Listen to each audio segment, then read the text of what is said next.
So, what does masking looks like? That's what I'd like to discuss today, and it's um, it's kind of personal take because all autistic people are different, and all the peculiar traits that make someone autistic. So, generally speaking, the spins on the stems, so the special interests and self-stimulatory behavior, which are in short these all things we tend to hyper focus onto. Stereotypically, this will, or I like train trope in the Big Bang Theory, Sheldon Cooper, and the stems will be the stereotypical hand flapping, or these sort of repetitive motions and sounds and gestures and things like that. Um, so every autistic people has different spins and stems and other peculiarities. Sensory motor peculiarities are different for each of us, and that's why it's considered to be an extremely heterogeneous disorder. That's how it is described. Uh, um, Although, as I discussed in an earlier video, it's not really that complicated. There are clearly some common traits, and it really actually makes much more sense. There is this whole idea that what is really autism is such a complicated question, and it is so damn complicated to understand what is going on. When I'd argue that it's really not. It's just that it's so grossly misrepresented, and that eventually the inner experience of autistic people is either dismissed or denied or misrepresented. So, and autism is characterized by a very strong internal experience, which is both peculiar and strong, and that's the whole etymology of autism, actually, of out on self. So this inward focus, which is very strong, and so and of as of masking is basically a discrepancy between what one person feels inside themselves. So basically, their inner experience and the outward presentation. So knowing what is inside you and what should be, and they're different, and so you're acting how it should be as opposed to what you feel inside yourself. Basically, I think that's kind of a good definition of what masking is. So what every autistic person masks also in a different way, because what we are masking, our autistic traits are different for each autistic individual. So for me, I would have certain special interest and certain steams and certain peculiarities, my perception and thinking and behavior and emotion, which are going to be different from that of another autistic person. So when I do masking, so I'm trying, to hide or suppress or at least limit my autistic traits, and trying to pass as normal.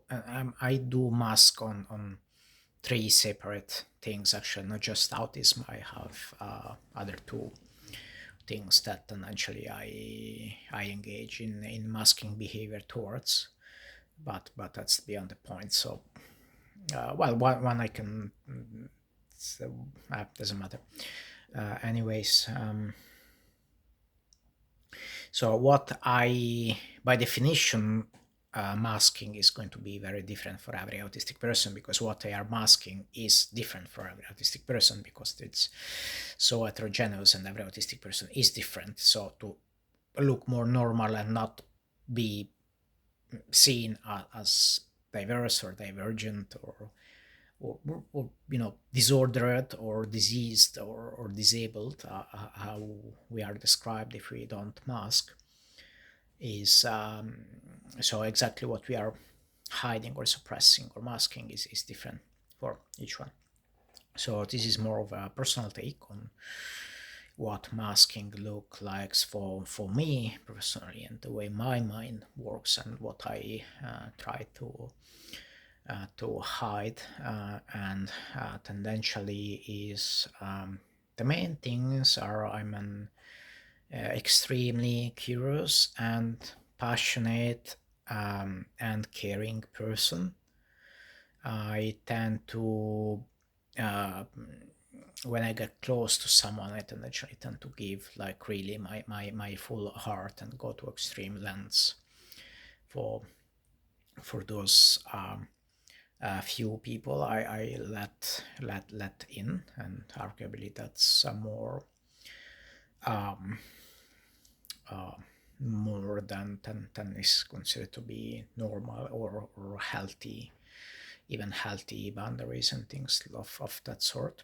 Curiosity is another very very big one, and we do tend to have these attention tunnels, right? So it's things that captivates our mind, and we get interested into and excited about it, and I have quite widespread curiosity, so that the most likely thing that in a within a conversation, I'll if I get excessively excited, it will be I'll get to excessively precise or pedantic or talk too much or things of that sort. Is because, say, if I find a topic interesting, I tend to have, I want to learn everything there is about that subject, and I learn very fast, so I can then actually learn everything about the subject very quickly. And so if I'm excited about that topic of conversation, I like, to go in depths into details. And then I also have, the other problem I have is that I'm tendentially very curious about a lot of different things, and that creates an accumulation of a lot of knowledge, and so then I'll tend to um, correlate things one with another, so all different fields, and different sort of topics one with another. So I could be extremely passionate about martial arts, and then I could be extremely passionate about psychology, and then about theoretical physics, and I could get into a conversation where I jump from, could make connections between psychology and martial arts and quantum physics, and uh, tendentially that's something that's not good, because most people don't really want to go in too much depth in things, and the other one, they generally, even if people are curious or say academically oriented, they tend to have their restricted field of interest. So if you, and this is something I realized well back in school, is that it's just stick with the program, stick with what the teacher is teaching, and because if you make a connection with something else, most likely they don't care, or they're not interested, and they will feel a little bit uh, maybe intimidated sometimes of things getting too complicated and out of their comfort zone, which for me is exciting, but for most people it's more intimidating, I'd say. So this is one of the general thing that I tend to when I tend to do masking, is just uh, don't get too excited about things. So when there is something that's interesting, and for me, it's a lot of times you are considered, if you criticize other people's idea, you tend to be seen as rude, and for me, it's actually, me being excited about something, because if somebody says something and I find it interesting, I immediately have this desire to fact check it and go check all the possible scientific literature about it and things of that sort, and that will be considered as criticism or questioning it, or things of that sort, which some degree it is. But anyway, so one of the main thing is never get too excited about things in public. And in general, excitement is a bad thing when you want to mask, because it's when you are in a heightened mental state, whether it's positive or negative, whether you are extremely upset in a negative way about something negative that happened to you, or whether you're too very excited or frightened, or whatever it is, it's going to be more complicated to focus and control your behavior. And so all the things, this whole rule book that's kind of out there, and neurotypical setting is really very quite rigid and scripted. So there is one way to how you look people in the eye, how you touch them, if that's appropriate based on the setting, what sort of voice tone you have, how you put your shoulders so you look confident, and how you stand, how you walk, and all sort of things. And if you're in a and it's not that complicated if you're in a kind of neutral state, and I can mask pretty well, so it's not been that much of an issue. But if you're in a heightened state, either you are very excited, or you are grieving something, and then you are very broken, or things of that sort, it's going to be more complicated. So uh, not getting excessively excited is one of the main thing I do among people. And then in general, trying to keep the mental state mostly neutral.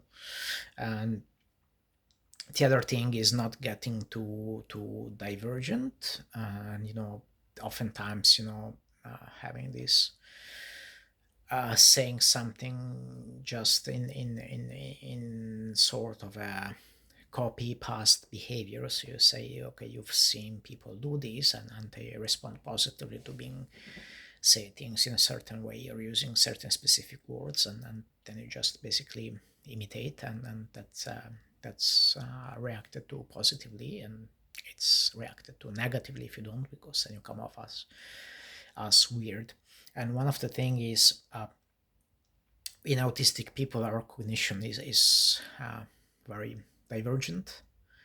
So we tend to, and this is actually a feature of our brain. So we have more brain cells and synaptic connection than the average. So basically, there is more patterns and details that we tend to see. We have this very intense experience of the world. And neurotypical perception is kind of like, as I said, it's more script and more fixed. So it's like fast and effective, but focused only on certain things. And that's what makes the distraction for us. It's like literally, for oftentimes for autistic people, is that we see so many things and feel so many things, and being normal is basically, pretend that most of what you think, feel, see, perceive, experience, whether it's positive, negative, is just pretend it's not there, and hide it. And that's kind of the way I feel things. And oftentimes, because if you say something different, then you'll just be accused, oh, you just don't get it, and things of that sort. And masking, so in a way, is just okay, just repeat and act upon a certain pattern of thoughts or behavior, when you see so many other options and opportunities, and you probably prefer something different, and you like more yourself in a if you do different things, or you say different things, and probably you are proud about what you think and feel and what you can do, and it just feels like there is no space for that. And it just feels like, for me, the way it feels, even before I know that term of masking, there is this sentence I used in my head, which is just, shut up and get the reward, which is pretty much sums up very well my experience with masking, I'd say, because it's always been, from schools, from social settings, up to dating. It was like all like, you have these very intense feelings and emotions and thoughts, and as long as you hide it, you're fine, you are rewarded. So whether it's in school or dating someone, it's, so many things that you feel like you want to say and so many things you want to express, and it's just okay, nobody cares, just shut up and say what everybody else is saying. And you probably don't really feel even good about what that things that you are expected to say is. And I feel I'm basically shutting off, um, most of what I am passionate about and enthusiastic about, most of my feelings, most of my thoughts. I will say it's like, about 30% of my most superficial thoughts and feelings are okay, and then just, spend the rest 70% of your mental energy is just, to suppress and not get too passionate, not get too enthusiastic, not get too emotional, not get too sad, and not get to anything. Just, keep it in a very neutral, very superficial, very shallow way. And the reason it hurts is because it feels like, it makes you feel like, uh, everything that is inside you is just wrong and disgusting, and something that, it will just be better if it wasn't there to begin with. And so, suicidal ideation in autistic people is very high. It's about, 6 times higher than in neurotypical population, and I can totally get the feeling there. And I remember, first time when I was a kid, wanting to, feeling like I shouldn't be here, and it's wrong for me to be here, and kind of like I'm taking place of somebody else. And for the most part, it's not like I have an interest of dying off in a physical sense, because I know that would, hurt some people who have attachment towards me. But it's more like, uh, this feeling that it will just make no difference whatsoever, and it would actually be better for people if what's inside me will just, disappear. So, have my 70% of my brain die off and leave the rest of the superficial 30% and my physical body and appearance, and everybody will be happier about that. So, and and that's actually quite true, I'd say, at a biological level, because, the difference between the neurotypical brain and the autistic brain is, as I said, in the, number of brain cells and brain connections, because, these are literally thoughts, emotions, and passions, which are supposed to die off as you develop, and in us it doesn't. So if it did die off, that's, I'll just be I'll just be normal. So, um, and this actually, the problem with masking is that it, actually has a very huge mental toll, because you say, okay, we just, shut up and imitate others and get the reward. As I said, that's kind of been the theme. I mean, and I am a person who has the ability to mask well, and I'm quite intelligent, and I'm very good at detecting patterns. So, and I am very good at learning most things. So it's not difficult at all for me actually to mask well and to become more normal, and I do get the rewards then, from school, from social setting, to do dating again. It's always been very clear to me that I can get the reward, and all I was kept being told is just, you just don't get it, nobody cares, just shut up, say this and that, and you'll be able to get a reward. And I'm like, yeah, I know that, I've done that many times. It's just that it feels it actually sometimes it feels that getting the reward is worse than being rejected and bullied and isolated and things like that. And I actually learned that I was autistic by specifically looking up if because somebody was suggesting I am autistic, and based on the mainstream descriptions and definitions, I never thought about it because they don't make sense at all, so they were not relatable.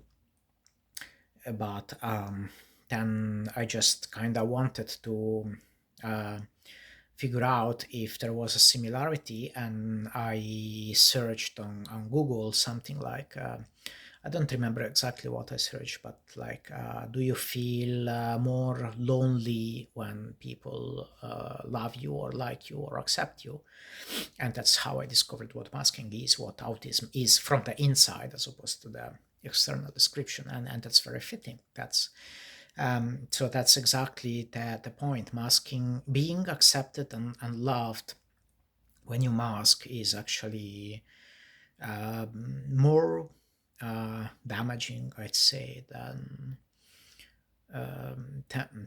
outward bullying and rejection and outwardly negative responses, which you get a lot if you don't mask.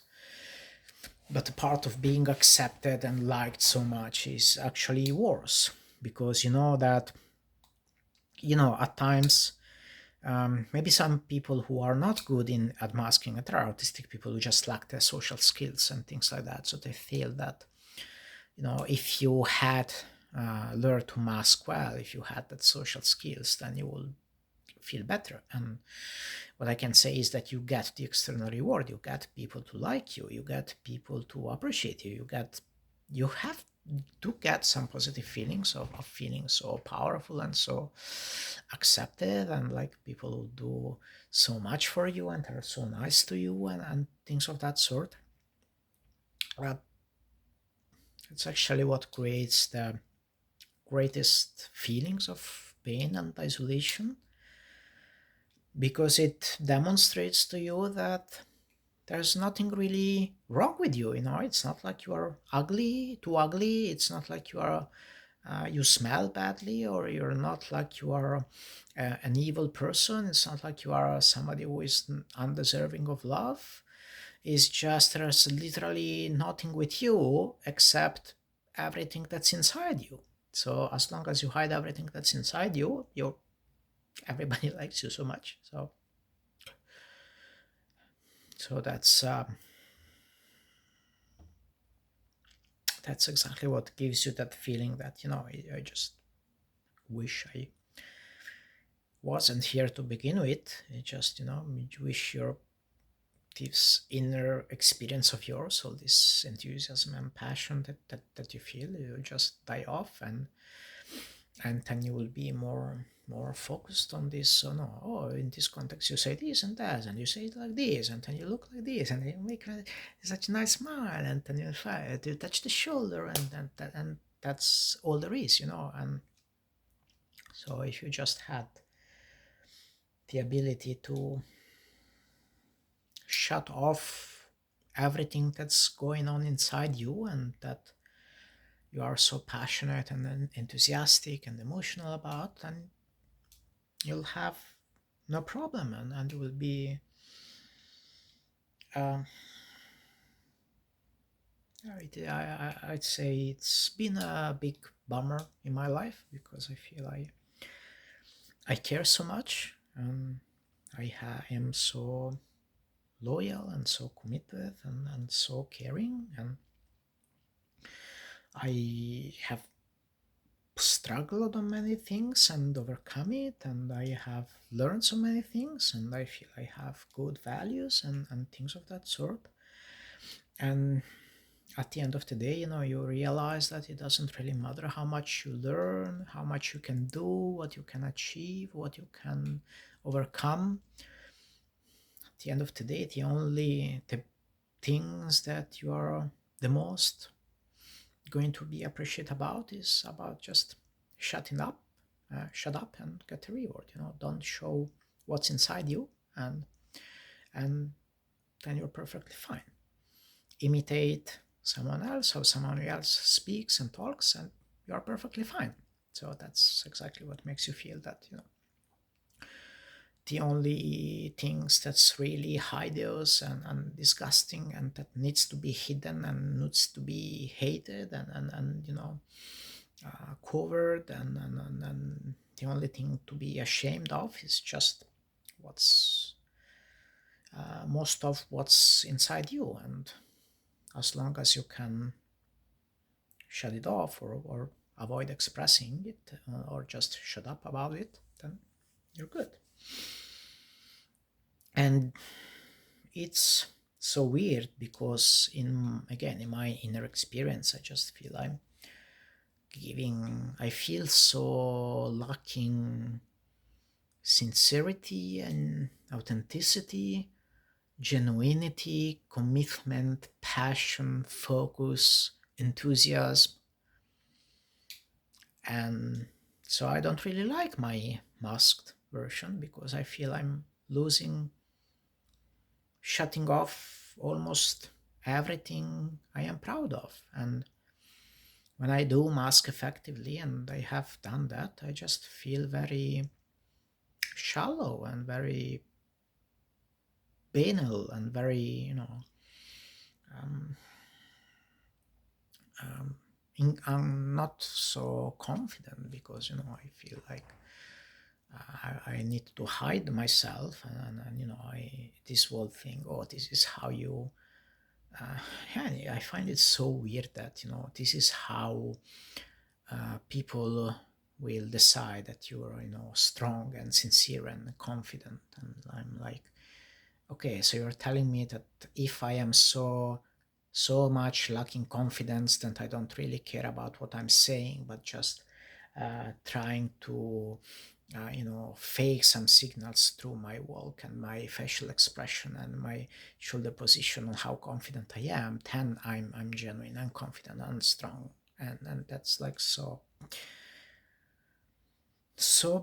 backwards to me, but that's apparently what everybody thinks. And so far it's been very consistent in my life, both um, in facing a lot of heartbreak and rejection and abuse and bullies, and all sorts of negative responses when I show my true self. And similarly, it's not I'm just complaining and just I can say maybe I'm just a shitty person, but then I feel when I have but and particularly in romantic acting, it's been like so consistent that whenever I just shut up and don't bother expressing what's inside me and just you know um, and my feelings work differently in and maybe in a peculiar way, particularly in a romantic setting. So it's like, if as long as I don't express what words mean to me, how it functions for me, what my emotions are, and what my attractions are, what my boundaries are, what I'm confident about, what makes me feel good, what makes me not feel good. As long as I express nothing of that, I've experienced being completely accept, liked, even loved. And so as long as this is the right timing to do things, and this is the what you say, this is how you say it, this is how you move your face when you say it, and constant reward. As long as I say things that don't really make much sense to me, say them in a way that don't make me feel very genuine, very precise, very caring, and constant reward for that. So, as I said, it's really, and of course, it's particularly important when, because the more you care about somebody, the more it is important for you for them to accept who you really are. Masking is not really a problem. When I'm among strangers, I don't really care about whether or not I am expressing the deeper parts of myself, that shallow shallow expression and shallow manifestation of my outer core is perfectly enough, and that's not a problem. But the closer you get with somebody, that the more you want to feel that you matter, and that you are seen, and things like that. And so yeah, it's been a really big bummer to realize that it's always been like, it really doesn't matter what's inside me. It's just say things in a certain way, and express yourself in a certain way, imitate someone else, and then you get such great responses. And so it's like, yeah, it's a very clear sensation all across life that if that pruning has happened and you didn't see all the things you see, you didn't feel all the things you feel, you didn't think all the things you think, you will be so better in everyone's eyes. And that's that's actually the most humiliating thing, is there's literally nothing wrong about you except you being you. So as long as you can act like someone else, you are perfectly fine. So you're just on your own, in your own mind, in your own thoughts, in your own feelings, and know that you're fine as long as nobody else comes there in that mental and emotional space of yours. And that's exactly what's the most lonely thing. And that's why I say my original search was, do autistic people tend to feel more lonely when they're accepted? Meaning this, I didn't know what masking was, but that's really the thing. And it actually hurts the most the more you are close to someone, and that's one of the main reasons we tend to isolate ourselves, because the more emotionally close we get to someone, the more it hurts this feeling of disconnection, that the the most valuable things about you is how good you are in not showing who you are. It's anyway. um, so yeah, that's kind of how it is. And that's, as I said, that's primarily my experience of it and how I feel about it, and how I don't really like the version of me which is so liked and appreciated. And this does give a sense of wanting to isolate yourself a bit. And so it's not like there is this myth about autistic people don't caring about social interaction and don't want connection. It's really the opposite, based on everything I've heard. It's just that oftentimes social connection, and the closer the social connection are to you, the more it's painful. So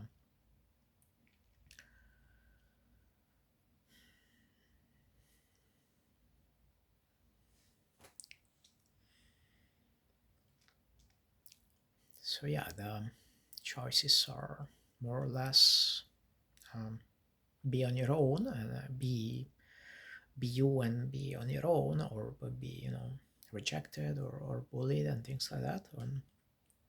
Or you can surrender yourself with a lot of people, and you can be extremely successful. Some autistic people are extremely good at masking, and I have practice with that as myself, and had tons of attention from people, and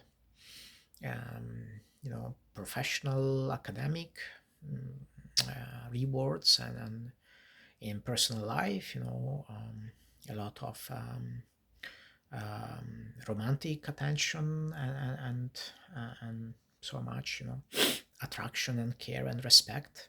Um, but yeah, it makes you feel very, very lonely and isolated, because it feels like you constantly have to keep a break on your heart and your mind, and your body, and so it's kind of this, okay, this external 30% of me is okay, but you feel like the rest 70% is actually valuable and good, and you feel proud about it, but the world disagrees, and it just the most valuable thing about you, the thing that you are going to think of the most, the thing that you are going to face the most punishment for failing to do and the most reward for doing, is just to